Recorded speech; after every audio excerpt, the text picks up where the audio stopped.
Want to learn how to stitch free motion ribbon candy designs on your quilts? 5 different ways, great designs to use in borders and sashing or any other irregular shapes that you want to venture into.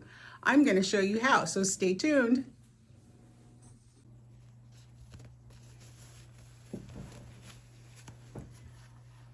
Okay, I'm going to start by bringing my bottom thread up to the top. This prevents any thread nests underneath your quilt as you get started and nothing gets tangled up and in the way. Take a couple stitches to lock my stitches in place before I get started. Just cut that. The thing to remember when we're doing ribbon candy is the letter S. We are going to start out making the letter S, and then we're going to make it frontwards, and then we're going to make a backwards letter S. So we'll just start.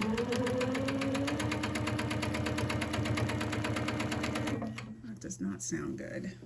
Looks fine. We've got an S that we made. Now we're going to make an S shape that's backwards to hook onto it.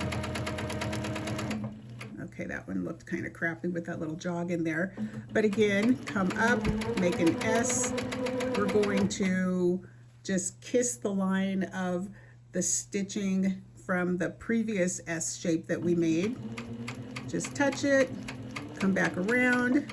Now we're going to make that backwards S. We're going to just touch the line of the curve from the first one and come around.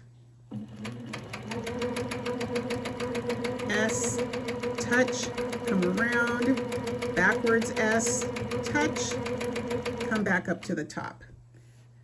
When you get used to making this design, you can make them skinny or fat, just whatever you're comfortable with. So don't think that yours is wrong if it looks a different way. So again,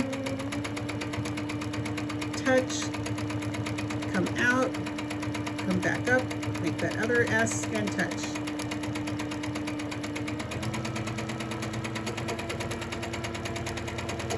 Once you start going, you'll get the hang of it and it'll be a lot easier. Just remember always doing that S shape and just touching. If you happen to cross a little bit, it's okay, but the basic ribbon candy design, you just meet or kiss that line of the little curvy edge from your previous one.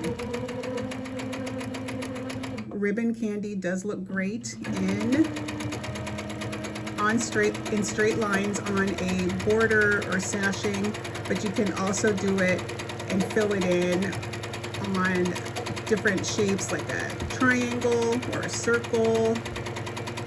It's just a matter of making your S shapes a little bit skinnier to fit into your desired shape. So I just stay in between those two lines.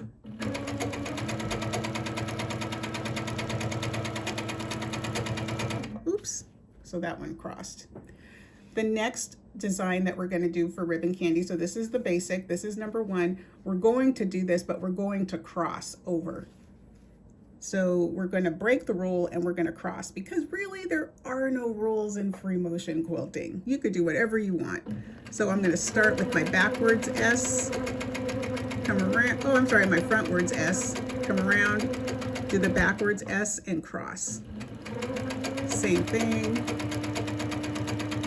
I'm always looking ahead so that when I see my line, in your case it would be your seam line, you know that you got to start curving and coming around so that you stay within your boundary. How far you want to cross over your previous ribbon candy is up to you. If you just want to do a real skinny line, or if you want to do a fatter line, again, no rules.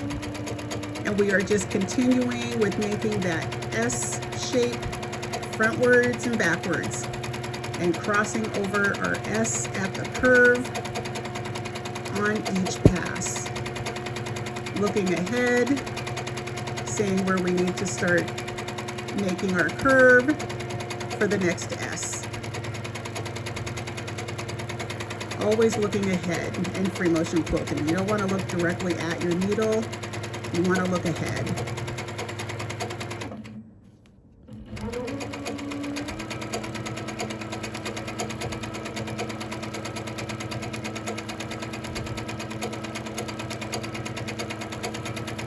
I made these lines on my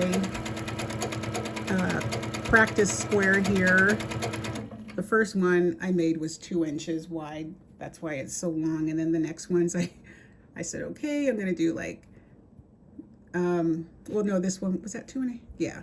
And then I made the next one a little bit smaller, and then I made the ones going up even a little bit smaller after that. So whatever width you want to make your lines is fine for this practice. Okay, number 1, basic. Number 2, we crossed over. Number 3, we're gonna put a little bit of put a little circle in the bottoms and the tops of each of our S shapes. So I'm gonna start out with my backwards S, since I'm starting over here on the right.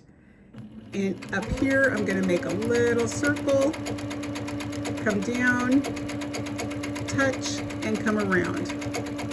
Circle, come up. At the top of that circle, you make a little circle, or at the top of the curve, sorry, make a circle and come back.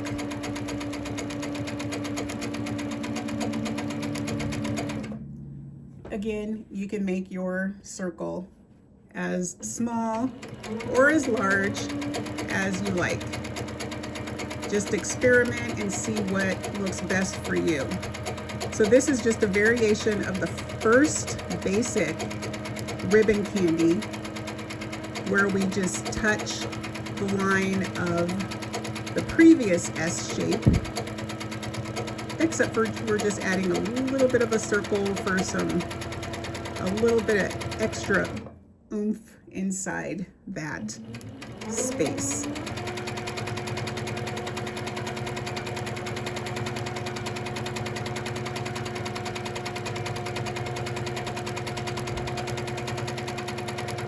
Just keep on going all the way to the end of your row with your circle design. I'm sure there's probably some other designs that you can think of to put inside of your ribbon candy once you get going. No design is off limits. Whatever you want to do goes. Oops, I didn't quite touch on that one, but that's okay. And this last one, I'm getting over to the edge. Let's just stitch up here. Okay, so that was number 3. To go further with the shape in the bottoms and the tops of our ribbon candy, we can make a curl or a swirl. So let's go ahead and see how that looks. I'm starting over here on the left, so my first S shape is going to be facing forward like a normal S when you draw it. So when I get to the top here, oopsie, I'm a little close to my edge. I'm gonna make a little bit of swirl, come out, and I gotta come all the way back up to the top to my starting point, because then I have to make the other half of my S coming the other direction. So I touch, I make my swirl,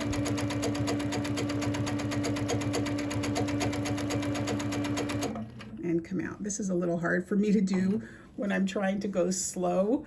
One of the things that I recommend when you're free motion quilting is to just don't be afraid to give it a little bit of gas and go a little bit faster, because truly it is easier when you're working and going really slowly. Your stitches will become basically right on top of each other. They'd be like a fraction, no more like 12 stitches to an inch. It would probably be like, 40 or something ridiculous.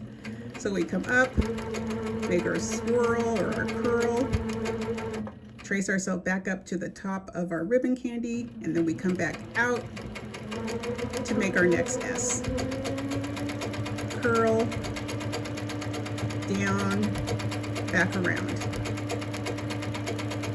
If your curl isn't exactly right on top of the stitching, you're not tracing back over the stitching line exactly, that's okay. I personally like how it looks when it is not directly on top of the previous stitching line. And around.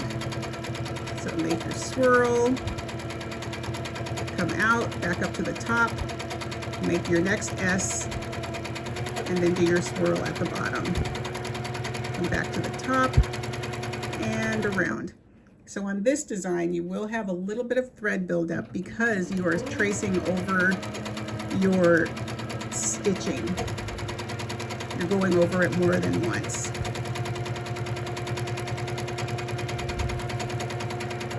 If you don't want the thread buildup to be so noticeable, think about using a thinner thread.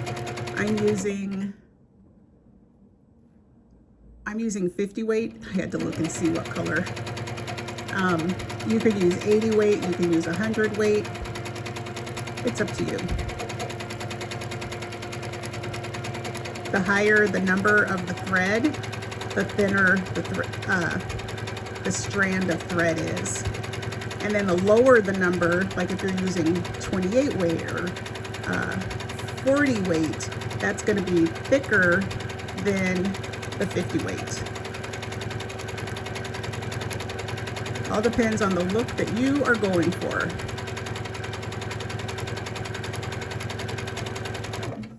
Got to reposition my hands here.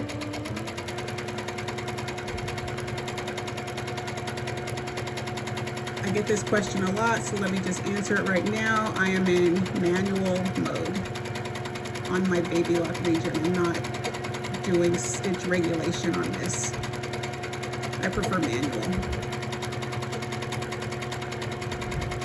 Let's just do one more. Come down, touch, make our curl, come out, and we're back up to the top. So 1, 2, 3, 4. Now let's make our 5th design.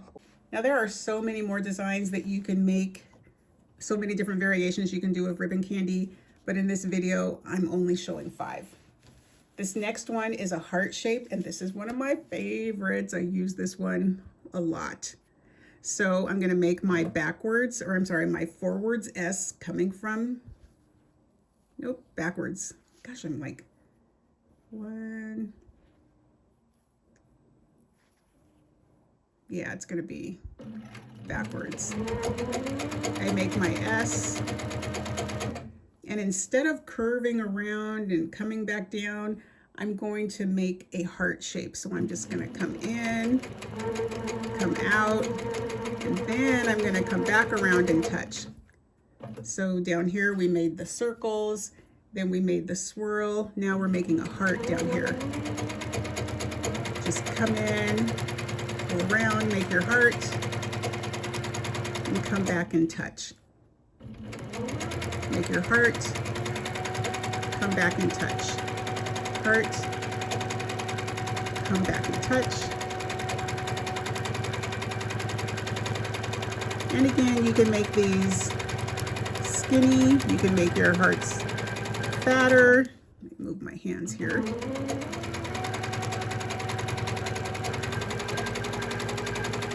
No right or wrong, just in what you like.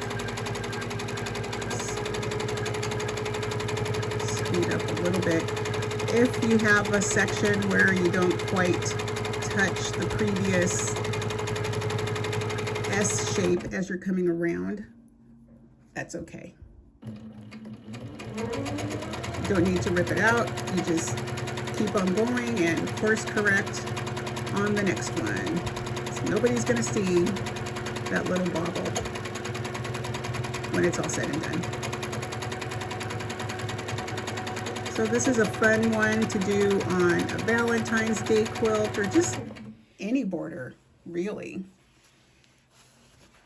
So let's take this over and look at it. And then I'm going to show you one more quick thing. So there we have ribbon candy 5 ways. Basic, overlapping, circle, swirl, and heart. Just as a fun example, let me show you what it would look like if you decided to add ribbon candy into like a different shape, like a triangle. I'm just using this marker. Oh, that's kind of a, do it a little bit. I'm not the best at drawing triangles freehand, but you can see, you can see that. I'm using a clover marker. It's a chalk pen. It's got chalk in this little glass part here, and it's got these rollers. And when you press down on it, it releases the chalk. That's how I use to make my straight lines. But I'm going to just show you what it would look like if you put ribbon candy in a different shape.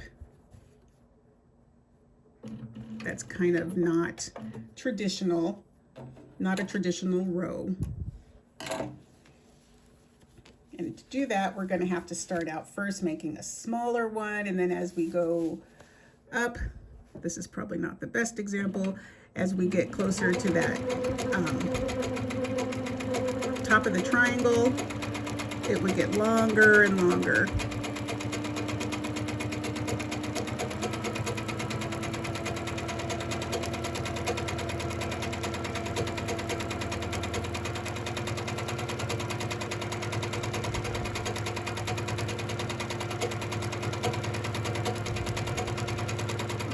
So just as an example of something that you could do. So don't limit yourself to only doing your ribbon candy in a row. If you have another shape on your quilt and you're doing custom quilting and you want to put something in there, if you want to add ribbon candy, just go ahead and do it and see what it looks like. Thanks for watching, and please do not forget to like and subscribe for more quilty information on your journey to becoming a confident free motion quilter.